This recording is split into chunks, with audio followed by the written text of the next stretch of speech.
নোয়াখালীর চাটখিল উপজেলায় পানিতে ডুবে আফরা বিনতে কায়েস নামের 2 বছরের একটি শিশুর মৃত্যু হয়েছে।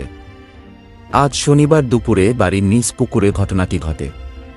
মৃত আফরা বিনতে কায়েস নোয়াখালা ইউনিয়নের উত্তর শ্রীনগর গ্রামের দেওয়ানজি বাড়ির কায়সার জামিলের মেয়ে। স্থানীয় সূত্র বলছে, শিশুটির মা ঘরের কাজে ব্যস্ত ছিলেন।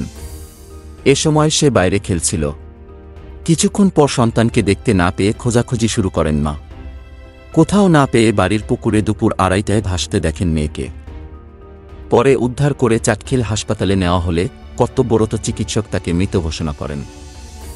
অন্যদিকে একই সময়ে মোহাম্মদপুর ইউনিয়নের কামালপুর মেহের আলী হাজিবাড়ির মোহাম্মদ মহিন উদ্দিনের ছেলে ফয়সাল মাহমুদ নামের 10 বছরেরও আরেকটি শিশুর পানি ডুবে মৃত্যুর ঘটনা ঘটেছে। এ বিষয়ে চাটখিল থানার ওসি তদন্ত বিমল চন্দ্র জানান, খবর পেয়ে চাটখিল থানা পুলিশ উভয় স্থানে গিয়েছে এবং এ বিষয়ে পরিবারের পক্ষ থেকে কোনো অভিযোগ আসেনি।